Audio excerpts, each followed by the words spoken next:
Hello everyone and welcome to our presentation about the deal that took place between Microsoft and Nokia. These are the topics we're going to cover during our presentation. First of all, we're going to talk about the sector in which the companies operated. Then we're going to talk about the acquiring company, Microsoft. Afterwards, about Nokia, the acquired company. Then we'll move on to the purpose of the deal, the analysis of the deal, and finally we'll talk about the post-acquisition process. To begin, we will start with the analysis of the sector. So, on April 25th, 2014, Microsoft paid 3.79 billion euros for Nokia's mobile and devices division, as well as 1.65 billion euros for their patent portfolio. The total sum of the transaction paid in cash was 5.44 billion euros.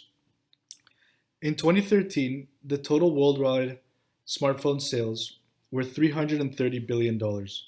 At the same time, the smartphone sales were dominated by Samsung with 30.29% market share, Apple with 18.79%, followed by Nokia with 4.83%.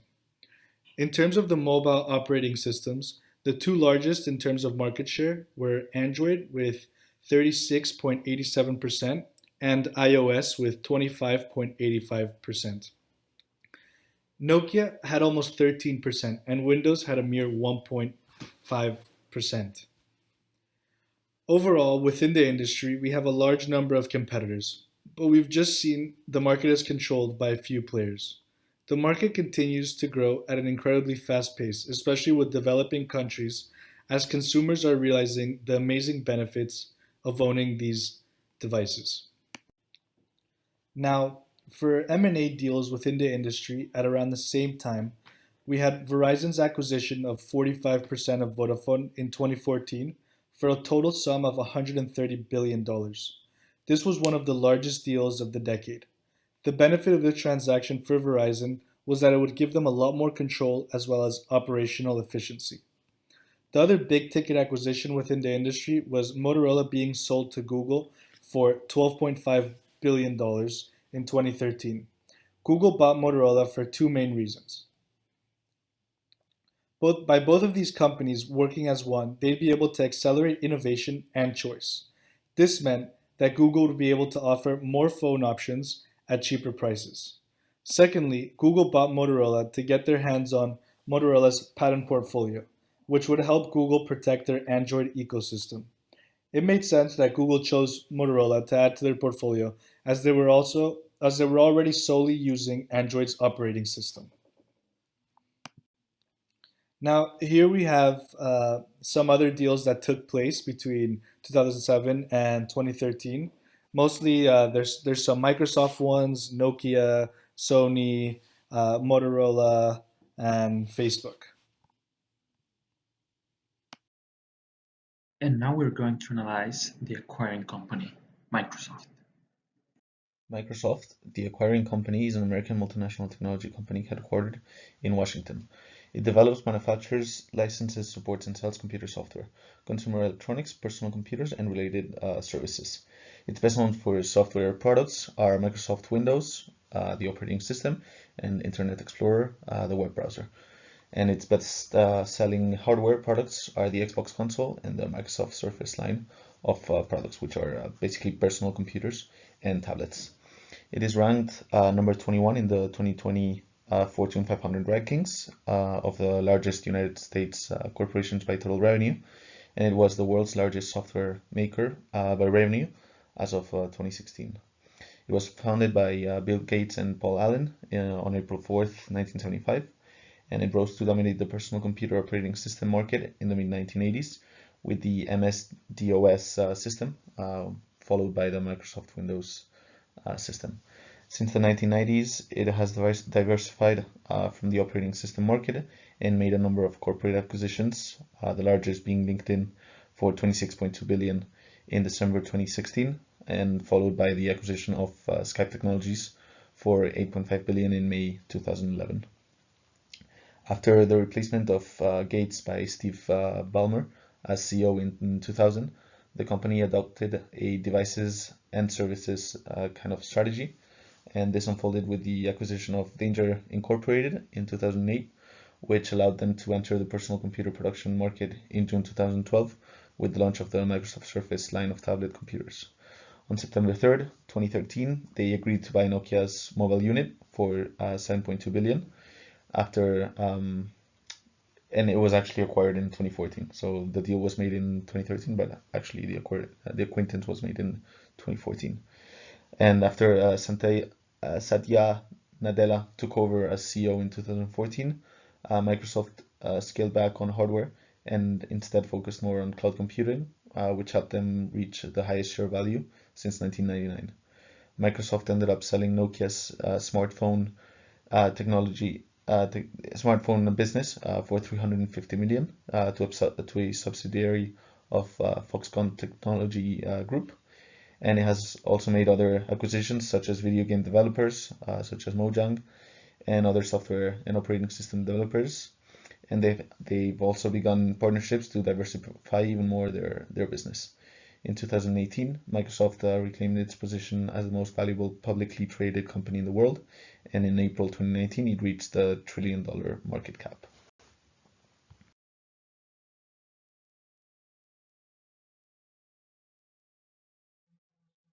So now moving on to the third question, which refers to the analysis of the target company. In this case, we will be talking about Nokia, and this will be an explanation of how it was formed. We will give some information about previous M&As and their market position and so on. So basically, Nokia, which is the acquired company, is a multinational company operating in the telecommunication, IT, and consumer electronics industries. It has a global presence in its market and sells to approximately 130 countries, having facilities in Europe, North America, and Asia. During the existence of Nokia, the company has suffered many changes from 1990 to early 2000. They were the leading company in the mobile industry. However, it all changed when Apple introduced the first iPhone. Somehow, Nokia believed that the iPhone would not be such a presence, would not have such a presence in the market, and they surely did not make the right calculations. So getting back to the origins of the target company, Nokia was founded in Finland in 1865. Frederick Idestam and Leo Mechelin partnered up and created a shared good called Nokia Company. By the end of the 19th century, they stepped into the electricity generation business. In 1918, the global context had not favored the company at all, and at that time was struggling to survive. Remember, we had the First World War, and they decided to form a partnership with Finnish Rubber Works and Finnish Cable Works. Such a partnership would last for that long that they officially merged in 1967, creating the Nokia Corporation. Kari Kairamo orchestrated many other M&As for the company until a point in which it was considered that the spirit of merging was part of Nokia's DNA. They managed to increase their portfolio in the modern market. One of the acquisitions was Movida, which gave the opportunity for Nokia to step into the mobile industry, and that would end up being the start of the future business in telephony. Then Nokia entered the 21st century with a leading position in the mobile industry. We could call them the undisputed king of mobile manufacturing, since it has surpassed the 100 million manufactured phones in 1998. The same year, the company accounted for 20 billion in sales revenue and made a profit of 2.6 billion. In 2000, Nokia employed 55,000 people around 140 countries and had a market share of 30% of the mobile market. So basically, that would represent almost twice as large as its nearest competitor, in this case Motorola. Once the first iPhone was released in 2007, everything changed due to the new smartphone era. So now we will move on to the fourth question. Now we will continue with the purpose of the deal. There is a variety of reasons for why Microsoft bought out Nokia in 2014. During the years prior to the acquisition, Android and iOS were taking full control of the smartphone operating systems and hardware industry. As we mentioned at the beginning of the presentation, Android and iOS's market share in the mobile operating systems market was 36% and 25% respectively. As a result of Google and Apple having control of both the mobile software and hardware, they were able to push their own services to their users, essentially creating an ecosystem. In order to compete with them, Microsoft had no choice but to find a mobile hardware producer to partner with in order to compete with these giants, as they fully depended on external hardware providers to act as conduits for their software products. Another major reason for the acquisition was that in 2011, Nokia and Microsoft announced a broad strategic alliance. An alliance that resulted in Microsoft relinquishing too much control of their software. This was made worse by the fact that Nokia had become essentially the only Windows phone manufacturer. If Microsoft wanted to compete against the likes of Google and Apple, this partnership would not allow it. By buying Nokia, Microsoft would take back the control they had previously lost and continue with their goal of competing with Google and Apple, but this time on the same playing field. Thirdly, the acquisition meant that Nokia's top product engineers and Microsoft's top software engineers would be working together, and Microsoft felt that this would be the edge that they needed to finally be able to compete with the giants. Furthermore, through the acquisition of Nokia, Microsoft would be able to make more money per handset sold, have less redundant marketing efforts, as well as allow them to truly understand Nokia's mapping software. This would be a great improvement from the meager earnings of $10 per Windows phone sold. Lastly, by buying Nokia, they managed to amass a patent portfolio of over 8,500 patents, which could pressure Google and Apple from a different position. This came after Google recently bought Motorola and obtained 17,000 patents. Seeing Google's shift towards patents must have forced Microsoft to also focus on this side of things. Now, to continue, we will analyze the reasoning behind Nokia's decision to sell its mobile and devices division as well as 8,500 patents. According to Nokia's CEO at the time, Nokia did not have enough clout on its own to rise again in the mobile industry. Nokia wanted to become an ecosystem of the likes of Google and Apple, who had managed a broad convergence of the mobility, computing, and service industries. And with Nokia's CEO's goal of becoming the third largest ecosystem, the only logical route to achieve this was by allowing Microsoft to acquire them. By doing this, Nokia would have a chance to stay in the game longer and hopefully manage to compete with the giants.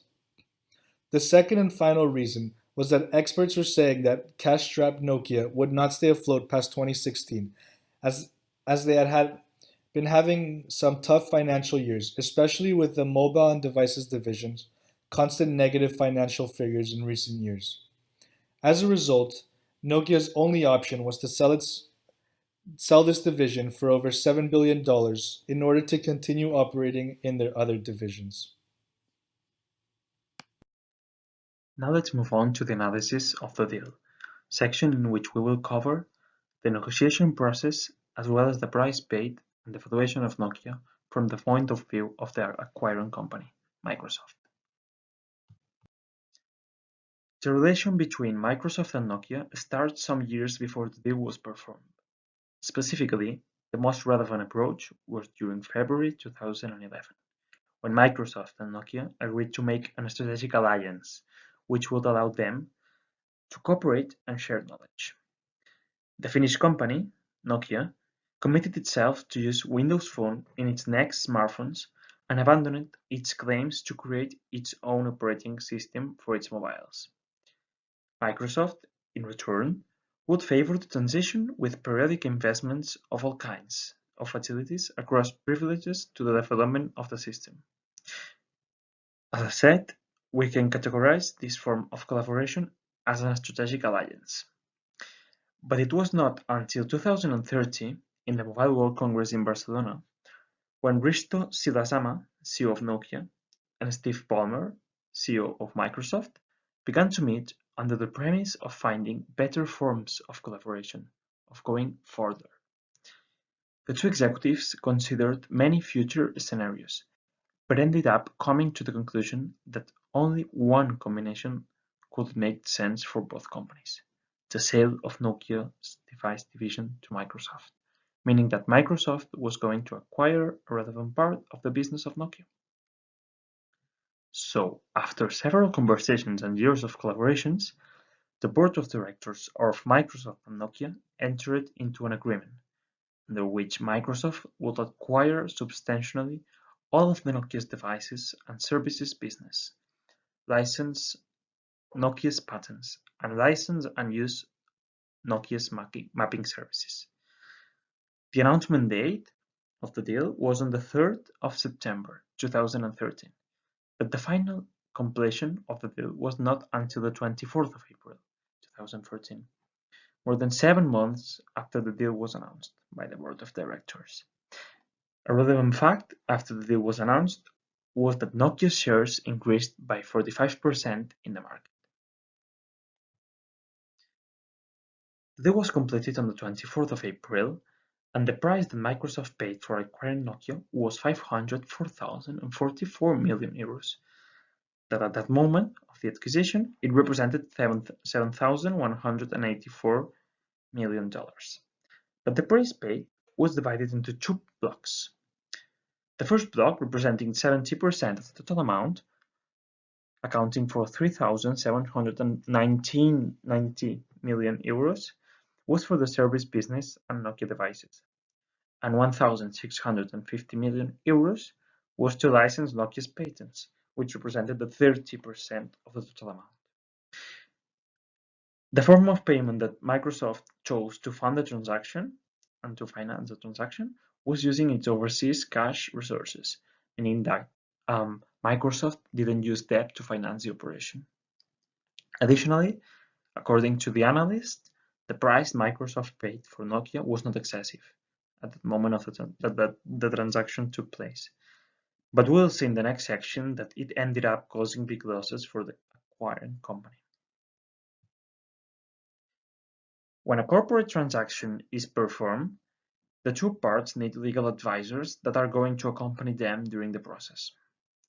In this operation, Freshfields Brookhouse Deringer and Hans Snellman were acting as the legal advisors to Microsoft. Freshfields Brookhouse Deringer is a London-based company considered to be one of the largest multinational law firms in the world and a member of the Magic Circle of the leading London-headquartered law firms. The company has around 5,000 employees and is advising Microsoft in the deal. Hans Selman Attorneys at Law Limited is a Nordic law firm with 300 lawyers and other professionals based in Finland and Sweden, and is also advising Microsoft. And finally, the company that is advising Nokia is Strickman Elliott, that is a Canadian-based law firm founded in 1952. The implications the deal would represent were the following. First of all, the transfer of 32,000 employees from Nokia to Microsoft, including 4,700 employees in Finland and 80,300 employees directly involved in manufacturing, assembly, and packaging of products worldwide. The acquisition of all Nokia's devices and services units, including mobile phones and smart device business units, the design team, operations, production facilities, devices, and finally, the service related to sales, marketing, and related support functions of Nokia. It is crystal clear that Microsoft was the company that took the initiative of performing the deal, being the company that led the negotiation. From the point of view of Nokia, the operation represented an opportunity to save the company, as the results during the previous years had not been the expected ones. Analyzing whether the negotiation was hostile or friendly, it was considered to be a friendly negotiation, as the two parties involved in the deal had already established a strategic alliance 2 years before the deal took place, and the board of directors of both companies believed the deal was beneficial for the two parts. The deal was going one step further in the agreement of collaboration they have established during 2011. In addition, the intention of Microsoft was to maintain the Nokia brand. And finally, the post-acquisition process. Was the deal between Microsoft and Nokia successful? February 2014 was the beginning of Microsoft Mobile. Later that year, the company announced that Microsoft Lumia would replace Nokia on smartphones. But unfortunately, not long after the transaction, the union proved to be weak at best, with job cuts of 20,500 in July 2014 and 7,800 in July 2015, when they also announced a $7.6 billion impairment charge related to the Nokia acquisition. Finally, on May 18th of 2016, Microsoft made public its intention to cancel most of Nokia's $7.2 billion deal and sell the mobile device unit to HMD Global and Foxconn Technology for just $350 million. The company also announced that it would stop producing new phones. While many thought that could be one of the best alliances in the smartphone business, destroyed more than $7 billion in just 2 years. Differences in culture seriously affected Microsoft dealing with Nokia. Communication. Language differences make communication difficult, but communication problems stem from much more than having employees who speak different languages. Microsoft found that not spending enough time understanding and adjusting to differences in communication styles, gestures, and culture made it difficult to bring Nokia back under the corporate umbrella. Behavior. Microsoft found that the Finns' views on work-life balance differ from those of Americans. Misunderstandings of behavior caused tension and friction between management teams and American and Finnish employees. Many problems could have been avoided if Microsoft had tried to adopt Nokia's corporate culture and the Finnish culture instead of expecting the Finns to do it. Management role. Management turnover during the period surrounding an acquisition is challenging, especially when the passion for the merger is different between teams. The change in leadership created a lot of uncertainty for Nokia. When layoffs were announced, coupled with difference in leadership style, people leading the merging company started not to trust each other. Had Microsoft been sensitive and aware of differences in the way Nokia employees view and interact with management, many problems could have been avoided. Environment. Finland's citizens were not happy with the merger. Nokia was a national banner for the Finns and they were really proud of the company's success. Giving up control of this national company to a foreign entity was something they did not want to accept, because they felt that this was bad for Finland's identity. Microsoft should have done much more to alleviate the concerns. Many viewed the deal as a gamble as Nokia was perceived to be a dying company. In fact, many saw this deal as an attempt to get into the mobile phone market and gain market share from Google and Apple. Finns were really critical towards the acquisition. Nokia was seen as one of the Finland's most successful companies, even though the market share had been declining. And furthermore, Microsoft took over Nokia's headquarters in Helsinki. As soon as the deal closed, Nokia became a Microsoft site. That was the final critical blow in Finns' identity. A former Nokia engineer based in Boston when the acquisition happened shared why Microsoft Mobile failed. He gave multiple reasons, but the most important ones were the following. First, Microsoft did not expect Google services to be valuable for users. He said that Microsoft was chasing Apple and not taking Google seriously enough, but things turned out to be bad for Microsoft when Google did not allow them to have access to Maps, YouTube, Gmail, and other services. The second one was that before Windows 8, Windows Phone had a lot of people's curiosity. After Windows 8, though, people associated both Windows 8 and Windows Mobile as two bad products. The third one is that mobile carriers' sales support is critical to a device success. However, carriers, at least in the United States, were not very helpful to Microsoft. Rather than package commercials with Windows devices, they opted for iPhones and Android-based handsets. And the last one, Microsoft's bad reputation was the final hit. The reputation made Microsoft not attractive for developers to create apps. Apps were one of the main drivers of smartphone adoption in the early days of smartphones with touch screen interfaces. The more apps available on a mobile platform, the more likely people would buy a device running that operating system. Apple's App Store and the Google Play Marketplace have always been the top destination for developers, leaving Windows far behind.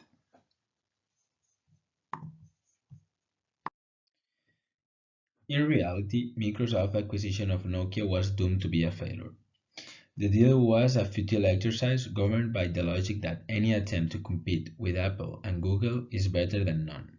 Such rationale shows a brutal lack of prudence, which is key in making any deal, let alone a cross-border deal. While Microsoft's rationale for making the deal was poor, management's lack of patience was worse. Cutting 25,000 employees only 2.5 years after acquiring Nokia's mobile unit effectively killed any chance of Microsoft Mobile had of succeeding. Microsoft Mobile is a study of how differences in national culture can add to already poor conditions. Though differences in national culture are not the only reason Microsoft Mobile failed, they did add to the complexity inherent in the post-merger integration process. In fact, the differences were not big and could have been easily fixed. Had Microsoft had a greater level of patience, they could have realized many of the sought-after synergies which can arise when companies effectively execute cross-border deals. Microsoft Mobile could have prospered as employees from different cultures came together and cooperated, but unfortunately, the bad execution and the better performance of other companies made this deal a failure, destroying huge value and killing what had been one of the greatest phone devices company of all time.